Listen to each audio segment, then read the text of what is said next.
With a CNN partner hotel, the world is always at your fingertips. CNN partner hotels, connected to your world. This is the result of one single blast. 3.3 million Ukrainians have now fled this country. You don't have to go far to find a family who has been displaced. We just heard an air raid siren ring out. We run down to cover. It is hard to imagine life returning here. In Kiev, Dnipro, Poland. This is CNN. I'm David McKenzie in Cape Town, and this is CNN. This is CNN Breaking News. Hello everyone, I'm Zain Asher in New York, and this is One World. We begin with a glimmer of hope. Turkey is hailing talks between Russia and Ukraine as the most meaningful progress so far in the effort to stop the war. Following those talks in Istanbul, Moscow said it would drastically reduce its military activity in both Kyiv and Chernihiv. And both sides are considering a meeting between Presidents Volodymyr Zelensky and Vladimir Putin. Ukraine, meantime, proposed becoming a neutral country in exchange for security guarantees. Ahead of the talks, Ukraine said it made significant gains on the battlefield as well. On Monday, officials said that they liberated more areas in the Kherson region and pushed back Russian troops in another southern city as well. But Russian forces also continued their blistering campaign. They struck a regional administrative building in Mykolaiv, killing at least 9 people and leaving 22 wounded. The Ukrainian president mentioned this attack in his speech to the Danish parliament earlier. They, just like every other Ukrainian, have become a target for Russian troops and missiles, airstrikes, rocket artillery and mortars. There is an impression that the Russian army has used so much weaponry against our people that it is impossible to count every one. But the intensity and brutality of military action against us has reached a level higher than during the Second World War. In the southeast, Russian troops are trying to consolidate control around the port of Mariupol. After weeks of fighting, Ukraine says that 90% of the city's residential buildings are now damaged or destroyed. The mayor is calling for a complete evacuation of the remaining citizens, but authorities have struggled to get them out despite agreeing to a new corridor out of the city. I want to go to Nick Robertson live now, who's joining us from Brussels. So Nick, let's talk more about these negotiations. It seems that there's some meaningful movement here. Just walk us through what a potential meeting between Putin and Zelensky would look like, especially given that there is such little trust between both sides. Putin has been incredibly dismissive and talked about President Zelensky in absolutely derogatory terms, and until just a few days ago was intent on removing him from office. The Russians say that's not the case now. They're not about denazification of the country, as they call it, and are indicating that they are stopping their offensive on Kyiv. Zelensky would go into this the weaker of the pair. He relies on international support, and that's what we've heard his negotiators put on the table for the Russian negotiators in Istanbul to take back to Moscow and talk about that Ukraine would expect Russian forces to withdraw to pre-invasion positions before the 23rd of February, and that Ukraine would need to have the support and security guarantees of the international community. So Zelensky, on the one hand, is weaker because he has a weaker army, although he's clearly surprised Putin in his effective use of the forces at his disposal. But he goes into it bolstered not only militarily by the international community with these defensive weapons, surface-to-air missiles, anti-tank missiles, but he goes in bolstered by the commitments from the international community that have been stated so many times that they would respect and support the territorial integrity and sovereignty of Ukraine, which in essence means that Putin would have to pull his troops out. So I think there's a lot of caveats before we even get to the possibility, the real possibility of those two presidents actually meeting. And I think that was underlined by what the US Secretary of State, Antony Blinken, said today, that he feels that at the moment there's no indication that Russia's being serious in what it's saying about de-escalating in around Kyiv and a couple of other places, that Russia is still intent on prosecuting the war in the south and east of the country. And indeed, Secretary Blinken feels that Russia is trying to, in his words, deflect and deceive the international community and the Ukrainians about what they're really trying to do. They're not really de-escalating, he thinks. They're merely just shifting the focus of the battle for propaganda and PR considerations. I mean, overall, though, Nick, when you look at sort of how long this war has been going on for, it's been going on for over a month now, and Putin clearly expected a quick victory when he started this offensive. How is Putin selling this at home? How is he sort of using his own propaganda to sell this war to the Russian people? Yeah, he has a pervasive and pernicious propaganda machine which dictates to the Russian people President Putin's own view of how the war's going. And they're playing down the casualties and playing up their apparent successes, the towns that they have managed to take. They're not talking about the fact that they are now recalibrating. They're merely saying that they're going after what they were originally focusing on, which was the Donbass region. But it seems to be very clear they also want that eastern and southern corridor that geographically links the Crimean Peninsula to Russia proper. So I think the ability for the Russian people to get a clear picture of what's going on is incredibly difficult because of President Putin's propaganda. And certainly that's why President Zelensky was speaking to independent Russian media who do have an ability to reach around some of that propaganda. There are people in Russia who still seek out a more independent view of what's happening. But I think the real difficulty here for President Putin is his propaganda isn't being honest with the Russian people. If it were being honest, then he would be looking as if he'd done a poor job for Russia. So as you try to get to a peaceful settlement at all of this, an important part of this for President Putin is coming out of it looking like he won. That's not part of what the Ukrainians proposed to the Russian negotiators today, which is why what we have is a potential roadmap of a way forward, but it's not a definitive track of how Russia and Ukraine are going to get to peace on this. Nick Robertson, live for us there. Thank you so much. All right, as we mentioned at the top of the show, Russia says it will drastically reduce its military assault on Ukraine's capital. But earlier, CNN was actually able to get a first-hand look at some of the devastation caused by recent Russian attacks. We want to warn you that some of the images you are about to see are graphic. Our Fred Pleitgen traveled to one village north of Kyiv. Kyiv remains under full-on attack by Vladimir Putin's army. Ukrainian officials saying Russian forces are trying to storm the capital, but failing, unleashing artillery barrages on civilian areas in the process. We drove to the village Novi Petrivce, north of Kyiv, only a few miles from the front line. Even the streets here are pockmarked with shrapnel and massive impact craters. Whole buildings laid to waste. I mean, just look at the utter destruction caused by this massive explosion. There's some really thick brick walls, and even they were annihilated by the force of whatever landed here. The people here tell us they only felt one really large explosion, and it wounded several people and killed a small child. That child was 2-year-old Stepan, killed while in his bed when the house came under fire. These videos, given to us by local authorities, show the chaos in the aftermath. As the wounded appear in shock, residents and rescuers try to save those who were inside. Stepan pronounced dead on the scene. Stepan was Oleg Shpak's second youngest child. We found Oleg sifting through the rubble of his house days later. Inside, he shows me the damage caused by the explosion. He was at work when his home was hit. His wife, the other children, and his mother-in-law had already been brought to the hospital when he arrived at the house. Stepan couldn't be saved, and because of staff shortages at the morgue, Oleg had to prepare his son's body for burial himself.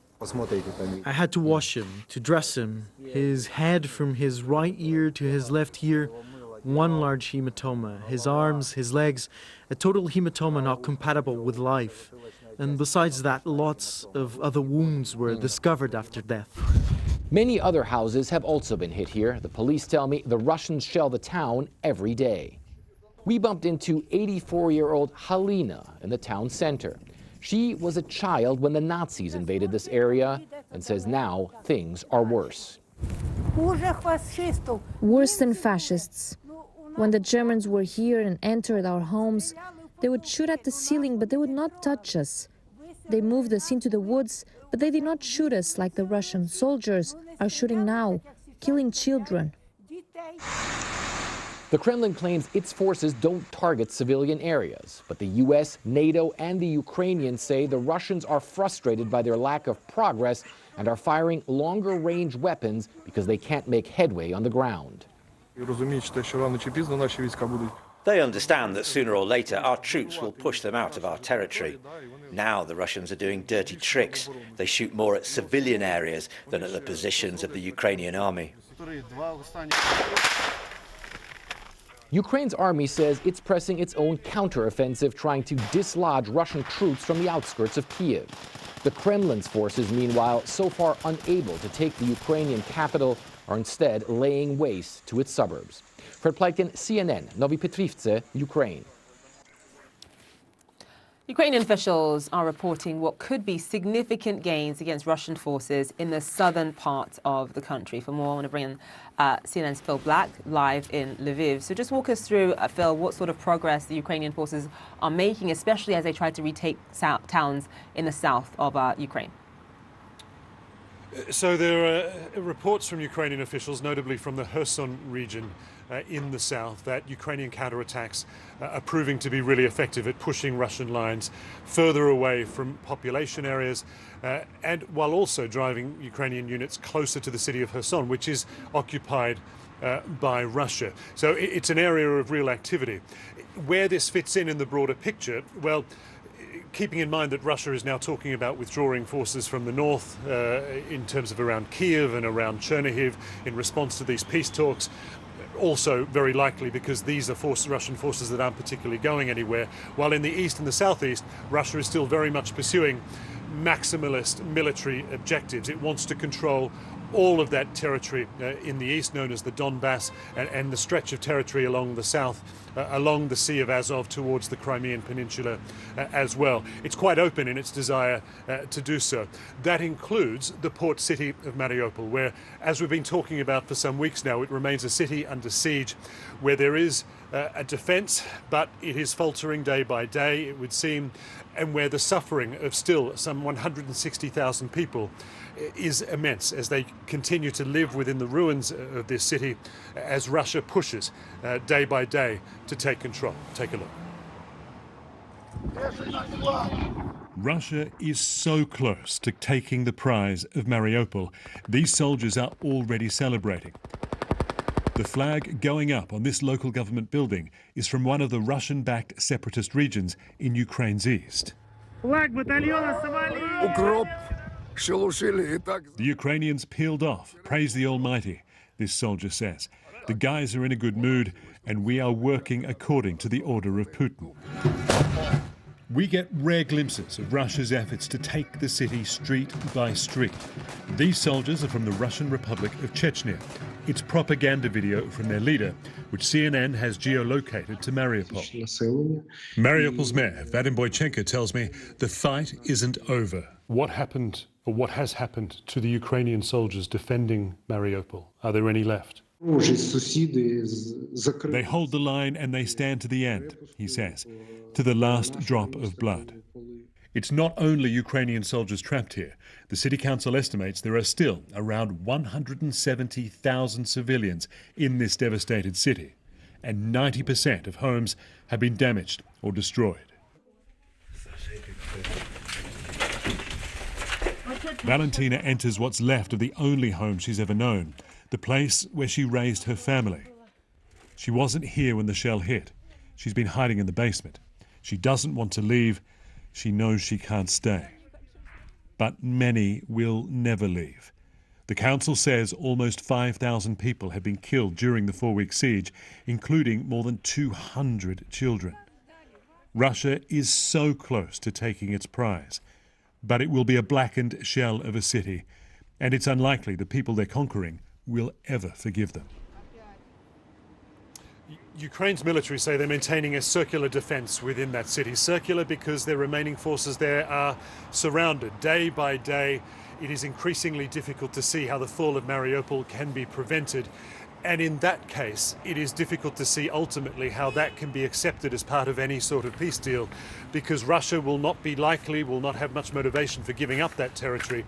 And Ukraine says it cannot possibly accept any peace arrangement that locks in Russian control of that territory zone. All right, Phil Black, live for us there. Thank you so much. All right, still to come here, the northern city of Chernihiv has been under fierce assault. Now, Russia is pledging to drastically reduce attacks there and in Kyiv. But can the Russians be believed? I'll ask a resident when we come back.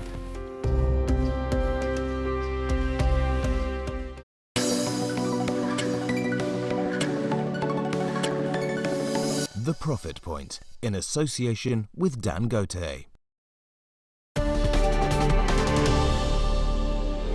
So at Dalberg, we bring a gender lens to portfolio work in all sectors that we do. Another example I'd like to introduce, trying to understand how we can increase the production of the pharmaceutical product in Ghana. By doing so, we recognize that our interview respondents in the pharmaceutical sector manufacturer didn't have any female respondent. It was all male. By supporting a female field workers and the students to not just to study the medicine, but also business skill and getting into the manufacturing sector, we can address gender gap as well as we can address more production of the pharmaceutical product at the same time.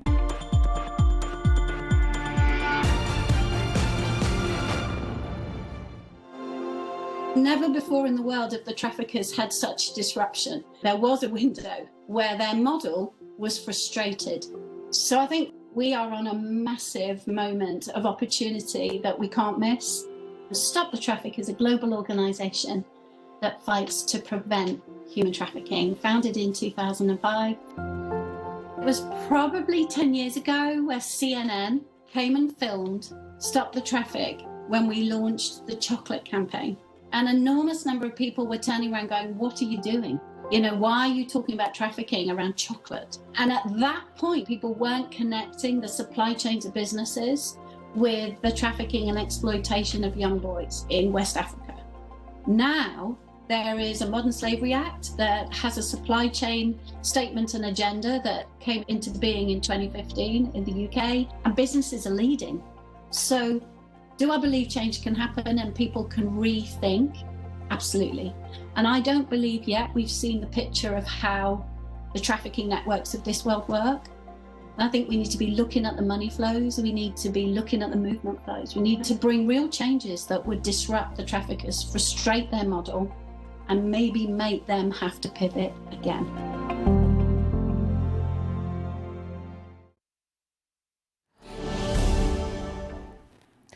More than 400,000 people lived in Mariupol before Russia's invasion, but less than half of them remain. The city's mayor is calling for a full evacuation, but says their evacuation corridors are largely under the control of Russian forces. CNN's Ivan Watson spoke with residents who have made it out of Mariupol, but are unsure of their next move. Shattered by Russian artillery, the windshield of a car that a Ukrainian family used to make their two-day escape from the besieged port city of Mariupol. We meet Natalia shortly after her family reaches relative safety in the parking lot of a superstore on the edge of the Ukrainian city of Zaporizhia. The day before yesterday, an artillery shell hit our house, she says. Half of the house is gone. This is what was left. If Russia sees this, I want them to know that they aren't defending us. They are killing us because they seem to think they're defending us, and that's just not true. This parking lot, an unofficial gateway to Ukrainian-controlled territory for more than 70,000 Ukrainians who officials say fled Mariupol. The evacuees look shell-shocked. They arrive in vehicles draped with white rags and signs that say children, and some, like 4-year-old Alisa Isayeva, show up in yellow school buses. They were bombing us, she says. Bombing us with planes and tanks. Alisa's aunt Lilia says she suffered from a concussion for days after a strike hit her home. We walked among corpses. There were bodies under the evergreens, soldiers without heads, without arms. They're lying there. Nobody is gathering them. There was such fear that I felt like I was underwater. I wanted to wake up, and now I'm here, and this feels like some kind of a dream. Inside the superstore, volunteers and the city government are trying to help. Newly arrived evacuees are welcomed at this support center where they're offered warm meals, access to medics, and information about how to travel deeper into safer parts of Ukrainian territory. There's also a bulletin board here where some people are offering free repair of shattered car windows. And there are also postings here looking for information about missing loved ones. For some who survived Russia's modern-day siege, this is the first hint of safety they've had in weeks. Outside, Yulia Mishodova and her son Stanislav have just arrived. And bear! Stanislav is chatty and upbeat, but his mother appears unsteady. When Russian warplanes bombed, she says, the family hid under the dining room table, surrounded by pillows. When the plane flew past, we were sheltering in the center of town. Until now, my ear still hurts from the shockwave. The unlikely safe haven provided in this parking lot is precarious. Ukrainian officials say Russian troops are positioned barely a half-hour's drive away from here. Ivan Watson, CNN, Zaporizhzhia, Ukraine. Russia says it will drastically reduce its military assault on the capital, Kyiv, and the city of Chernihiv, which has seen intense shelling in the past few weeks. The besieged city lies about halfway between Kyiv and the Russian border. Chernihiv's mayor says at least 350 people, most of them civilians, have been killed. In this video, take a look here, taken during a drive down one of the main roads. You can see massive destruction, smoke there billowing in the air, flames rising from several buildings as well. The mayor says his city has been under sustained attack. A loud explosion interrupted him even as he was speaking to CNN. Listen.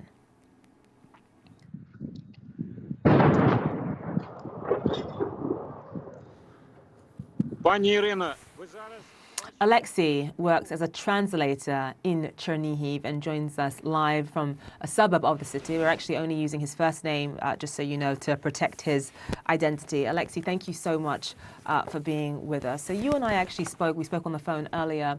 Just tell me what you're seeing and what you're experiencing right now, because I understand that you are about 20 kilometers or so north of the city of Chernihiv. You have 3 children as well. The youngest is just 5 years old. Good evening. We're from Ukraine. Now I'm, no one is in safety now, but now I'm feeling like in relative safety. There are no airplanes, no Russian soldiers, but they're like only 5 kilometers away from where my present location is. You can hear all day long how they're bombarding the city. For several weeks we observed the airplanes flying towards the city and launching missiles. So that's very shocking when you understand that your relatives are still there who were unable to flee to safety. Basically sit here and wait until something happens, until you hear some good news. I don't even call some of my friends to hear bad news. So that's the most devastating thing in this situation. But you do keep in touch with your extended family because they're inside Chernihiv proper. You're on the outskirts. You're about 20 kilometers away, as I mentioned. You're actually behind enemy lines. That's why you feel relatively safe at the moment. But for your family, for your extended family who are still trapped in Chernihiv, what are they telling you? How often do you speak to them? What are they going through? The mobile phone communications are very unstable. So we managed to call them like maybe every 5 or 6 days. It usually happens early in the morning when the lines are not busy. I mean, they're telling us all this nightmare that's happening to the city. There are no water supply, electricity or gas. Lots of houses have been destroyed, most in the private sector. You know, the outskirts of the city, they are completely annihilated. I've seen the video, the pictures. It's terrible to see what they've done, the Russians have done to the city. My mother-in-law, well, she spends most of the days in the basement with, you know, short periods where they can come out and cook food outdoors in the fire. So it's immensely difficult and terribly,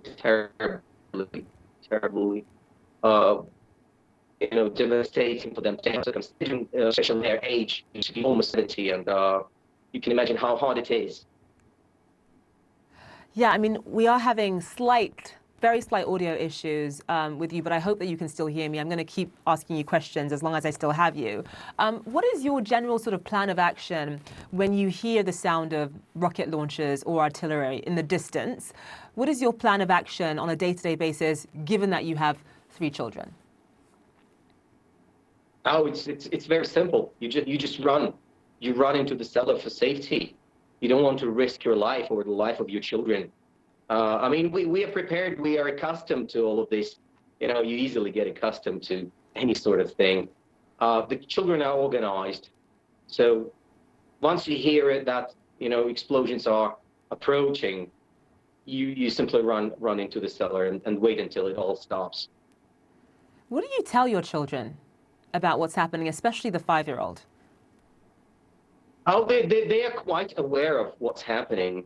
Of course, they perceive war as something distant, something they've never seen. But I can imagine what's happening in the city. I try to paint a picture for them, to comfort them.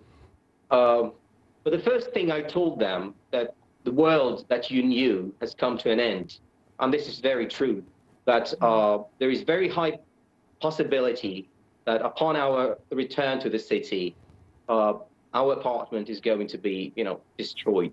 The chances are very, very high, because they are continuing to bomb the city. Even now, I can still hear remote sounds and rumbling from that direction. Right now, as you're talking to me, you can hear it? Yeah. How far away does it sound? Since I'm indoors. Oh, you know, you're in the building, you don't hear it, you know, very clearly. It's just the windows are shattering. So obviously, this is the Ukrainian army which is shooting. So when you learn to distinguish when it's Ukrainians or the Russians who are shooting. Once the windows are trembling, that's Ukrainians. So. And so when you hear, I mean, we've been reporting this on our air all morning. It's morning or afternoon, I'm sorry, where we are right now. We've been talking about the negotiations that are happening between the Russians and the Ukrainians, and this idea that the Russians actually plan to reduce the military presence around cities like, for example, Chernihiv. When you hear that, especially given that you're living through it and you're experiencing it, you're only 20 kilometers from that city, do you believe the Russians? Well, I believe what I hear and what I see, and I see that today they have doubled the effort. That's for sure, because, well, in the previous days there has been, you know, silence. Today they've been using multiple rocket launcher systems for almost half a day. So something that I haven't heard for weeks. Alexei, so, I wish you. You know, you can clearly see that the words of the Russian and the action, they don't match. Right, you're not the first person to say that. Alexei, thank you so much for being with us. I know it's a very difficult time for you and your family. I hope that you and your children remain safe. I wish you the best of luck. Thank you so much for taking the time to talk to me today. Thank you very much. Okay. All right, still to come here, war forced them out of their homes and into the largest Ukrainian refugee center in the whole of Europe. An update on this massive crisis ahead. Through investment in STEM schools, Egypt has committed to building a more diverse and inclusive workforce. They are encouraging women and girls across the country to pursue careers in science, technology, engineering, and mathematics. By ensuring that they are not just represented, but are also empowered to thrive across all sectors, Egypt has demonstrated their commitment to investing in the country's youth and in the mission to achieve sustainable development goals.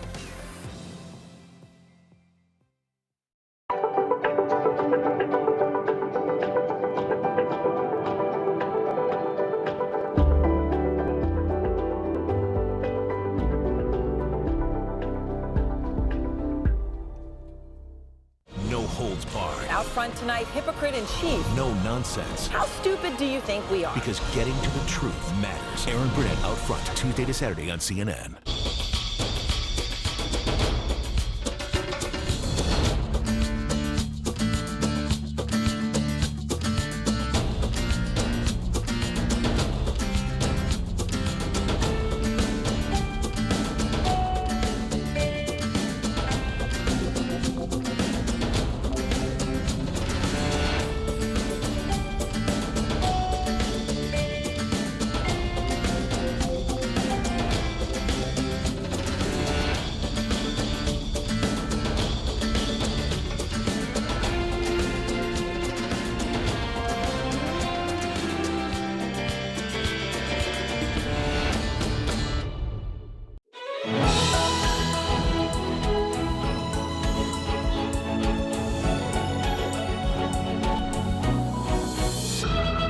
We live in such a fast-paced world where the news has been so relentless. Historic events have happened one after the other. I think that you need that daily appointment with viewers around the world to try and sort through the news of the day. What's important? Why does it matter to me? How do I put it all in context? We follow the news as it happens and where it happens. And then we also take a step back to walk the viewer through the day's news. That is the mission of Hala Garani tonight.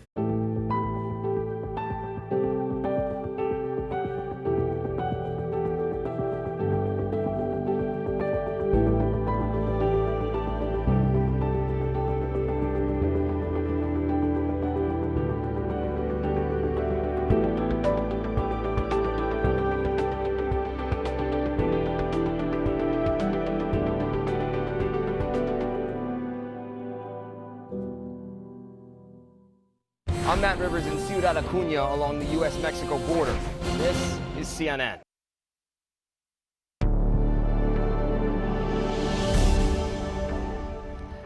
Hello and welcome back to One World. I'm Zain Asher. Ukrainian President Volodymyr Zelensky says Russia wants to ensure that nothing remains of Ukraine but ruins and refugees. And with each passing day, the crisis is getting worse. In just over a month, nearly 4 million people have been forced to leave Ukraine.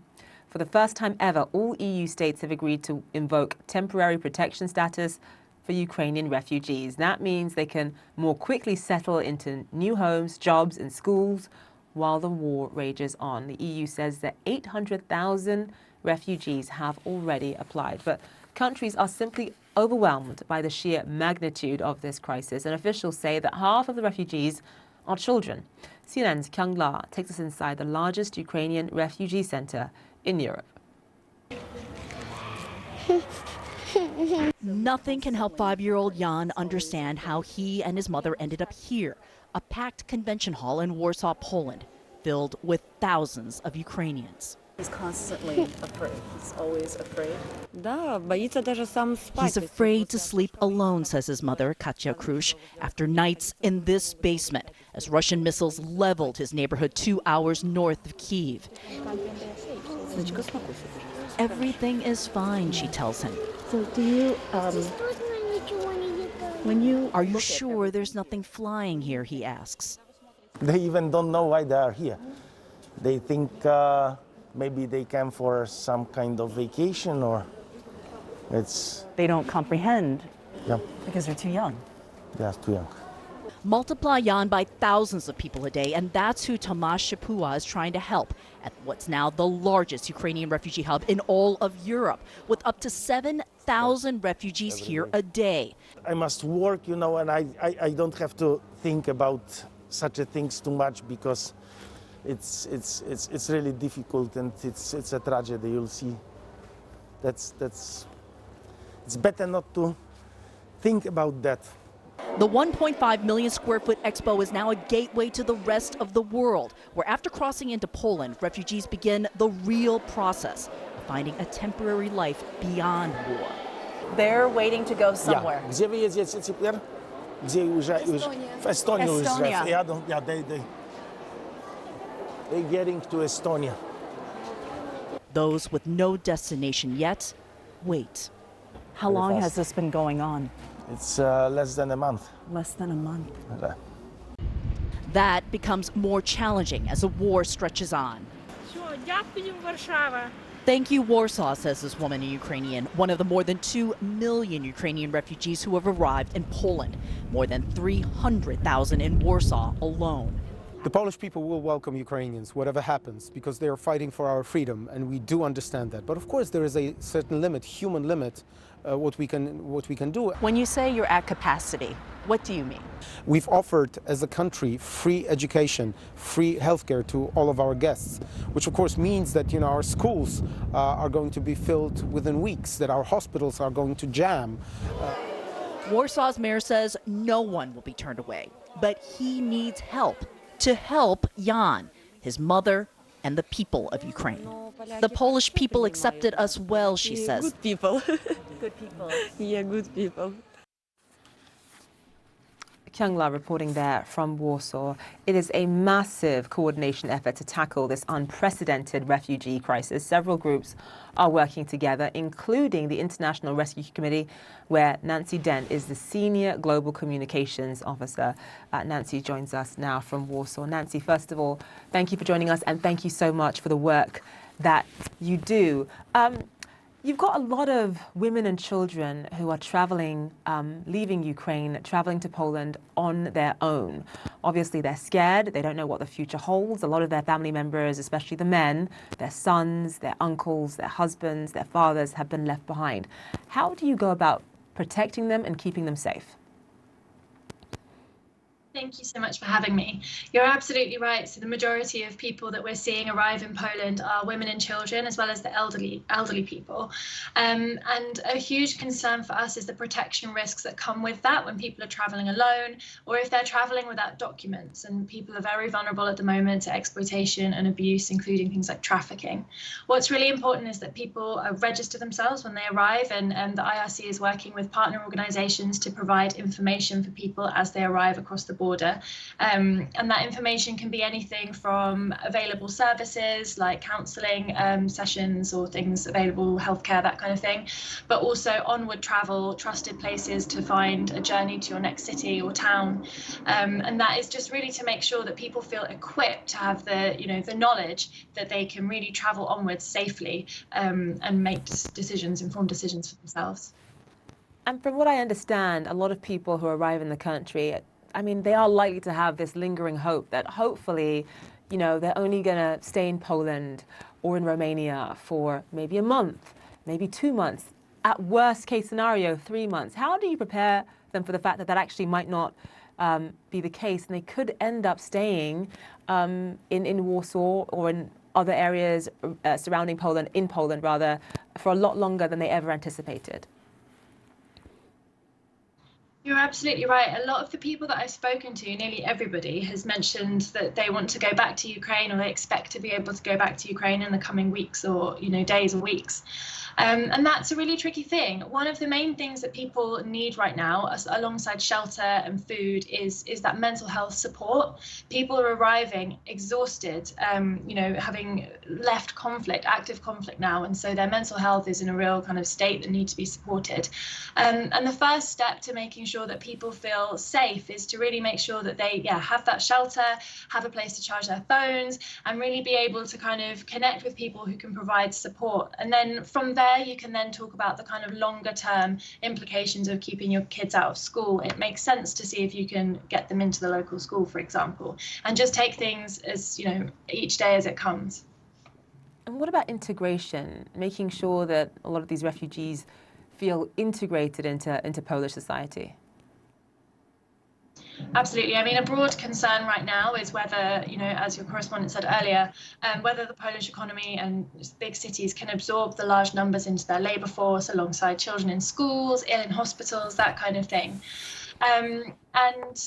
It's really about making sure that people have got access to shelter and they can stay there for a good few days and a good few weeks and months, and making sure that children have got access to classes so that they're not separated from their community. Language is a really important thing. Lots of people have arrived speaking just Ukrainian or Russian, and so making sure that people have access to language classes so they can communicate with their new community is also really important. And these are kind of the pillars of integration that organisations like the IRC are really skilled in. We've been doing these kinds of programmes in countries like Greece and across the Balkans for many years. So we're really hoping that we can provide expertise to those local organisations who are already here and already want to be supporting people for as long as we can. And what's your advice for people who are going to be leaving Ukraine, some of the women and children who are going to be leaving Ukraine, on how to prepare themselves? What's the best way for them to prepare themselves for what lies ahead? I think one message that I would have and one thing that I would say is that most of the women that I've spoken to in recent weeks along the border is, how surprised and grateful they are for the warm welcome that's being received, that they're receiving once they arrive in Poland. Lots of people didn't expect it. And I think that one thing that people can really kind of take comfort in is the fact that they're arriving into a country that is welcoming them with open arms. And I think that is a real source of comfort and a really important thing to think about. All right, Nancy Dent, thank you so much again for the work that you do. I'm sure a lot of these refugees who are fleeing with almost nothing to their name. I mean, you've talked about the fact that the currency that they bring with them, the cash that they bring with them, ends up being worthless because of exchange rates and the fees, etc. I'm sure they are very, very grateful for the support that you offer them. Nancy, thank you. All right, still to come here on One World, British officials have seized a super yacht belonging to a Russian businessman. These are live pictures of that yacht. CNN is live on the scene for you next.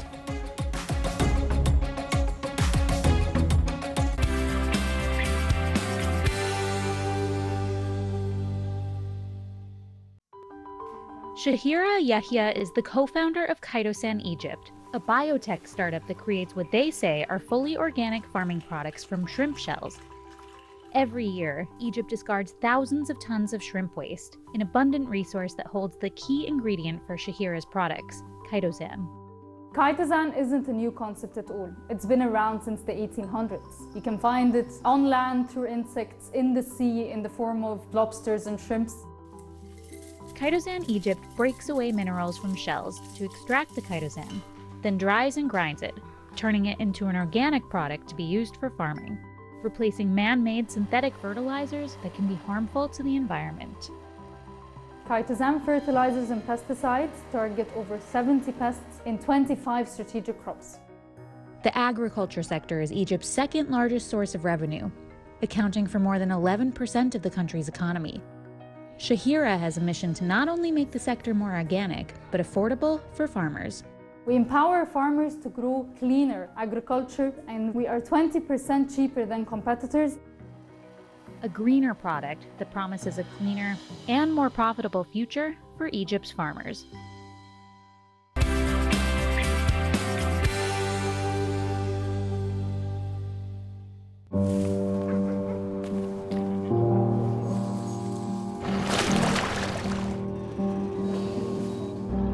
It really only takes a few moments to to gain an appreciation of just how tough it is out here. They've been coming across sniper fire, gunfire, mortar rounds. You can see really just how intense it is here. We have to wrap it up right now. Quite anxious about spending too much time on scene. Those are the kids really struggling to get away. They feel like they won't be able to outrun the war. They thought the whole border was open. People are just trying to thrust through towards what they think is going to be a better life. These nurses, these doctors really have nerves of steel. You can't help but be struck by how interconnected our world is.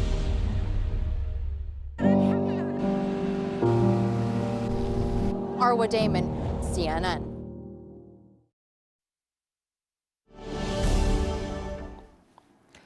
The UK Department of Transport says that Britain has seized a super yacht belonging to a Russian businessman with ties to Vladimir Putin. CNN's Dave McKenzie joins us live now from Canary Wharf in London, where that super yacht is docked. David, do we know who exactly this yacht belongs to? No, we don't, and it's an extraordinary super yacht. You can look behind me, the Fee. It's flagged in Malta, and it's a bit of a mystery who exactly is the owner of this yacht. But British officials earlier today announcing that they are impounding it.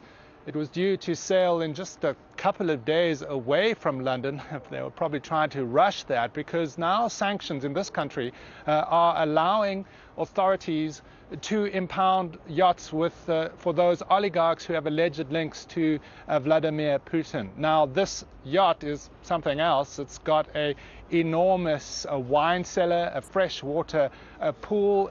It's even got around the side, you can't see it now, these laser-based lighting system. You can see the lavish luxury of those allegedly linked to Putin and the Kremlin. And now the British government says it is going to crack down on those with those alleged links. Zane? Right, because the UK has in the past been sort of accused of being soft on Russian oligarchs. Does this prove that the tide is turning, David? Well, good analogy there with this boat, but I think it is a sign that it is taken seriously now. And you've had more than 60 sanctions announced just a few days ago by the UK government saying they are going to put the squeeze on those associated with Vladimir Putin. Of course, this in many ways is a powerful symbol, a symbol of both the wealth of those who may be associated with Vladimir Putin, and also the ostentatious wealth that has been literally floating around the globe in recent years. London, of course, has been in many ways a place where those connected to the Russian leadership have been able to place their money, their billions of money. We don't know exactly who is the owner of this yacht. It was only finished a few months ago from a well-known Dutch shipbuilder with much fanfare, delivered here to the UK in December. And as I said, due to sail out in just a couple of days, and across the world there is this dragnet now by authorities trying to piece together the complicated ownership structure of yachts like this one behind me. There is some crew on board. They refuse to answer any questions. We will try and tease out in the days ahead who exactly owns this yacht. It's often done through shell companies, but given that there were British authorities earlier on this boat impounding it effectively here on the edge of London, means they're taking these sanctions very seriously. Zane? Dave McKenzie, live for us there. Thank you so much. All right, still to come here, that moment that shocked the Academy Awards and actually the world. Will Smith is now apologizing to Chris Rock.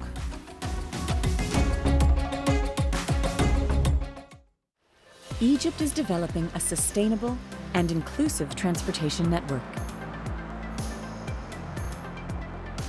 to improve mobility across the country. By ensuring affordability and accessibility to public transport systems, and reducing carbon emissions. It is responsibly connecting communities like never before.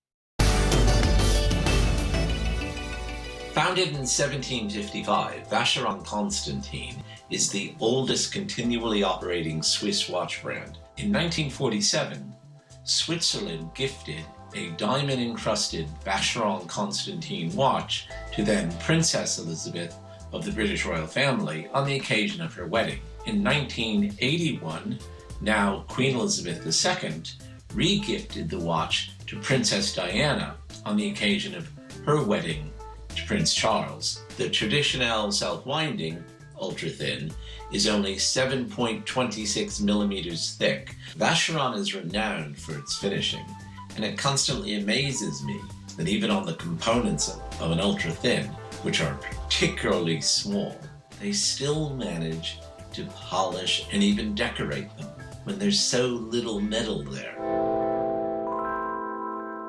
Coronavirus. To get daily news updates in your inbox, sign up for the CNN newsletter. Coronavirus. Fact versus fiction. This is CNN 10. My name is Carl Azus. I'll be your explainer-in-chief. Relevant stories, complex issues explained, all in 10 minutes. CNN 10, a virtual learning resource you can use at home. Stream at cnn.com/CNN10. This is the result of one single blast. 3.3 million Ukrainians have now fled this country. You don't have to go far to find a family who has been displaced. We just heard an air raid siren ring out. We run down to cover. It is hard to imagine life returning here. In Kiev, Dnipro, Poland. This is CNN.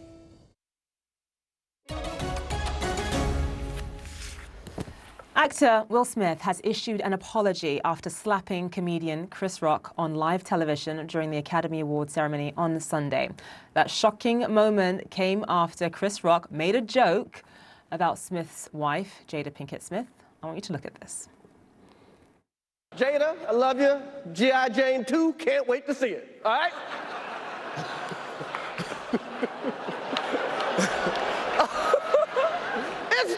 That was a nice one. Okay. I'm out here. Uh-oh, Richard. Oh, wow. Wow.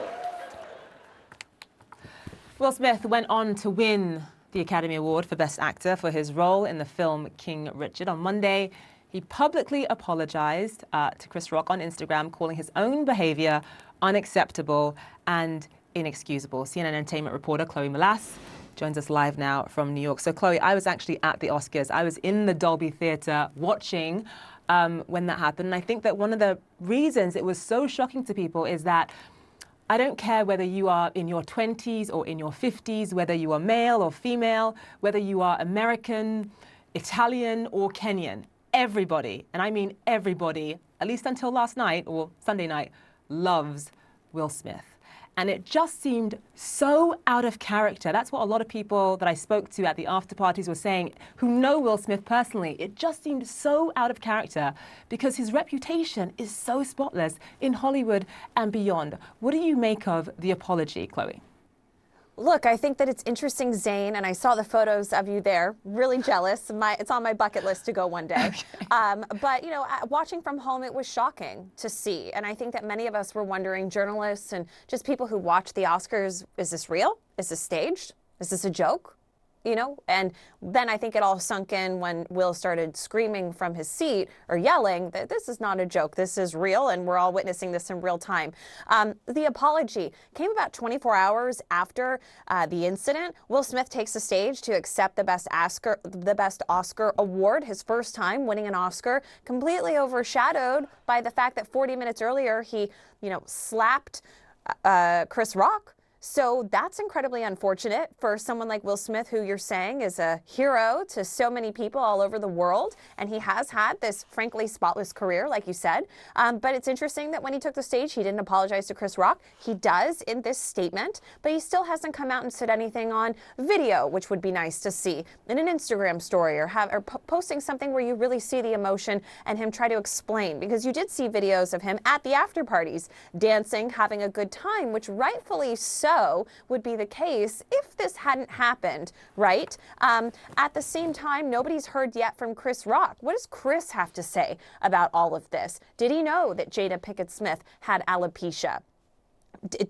Do he and Will Smith have bad blood that runs deep? We know that he poked fun at the two of them at the 2016 Oscars, but is that really it? Is there more to the story here that we don't know? We do know that the Academy is going to be having a Board of Governors meeting Wednesday night to discuss next steps, Zane, as to how they're going to handle this, because this is unprecedented, and they have to look at their bylaws, like they said in their statement yesterday, and decide what types of repercussions are appropriate for this situation. They're not going to take his Oscar away. I would be shocked. They didn't take Harvey Weinstein's Oscars away.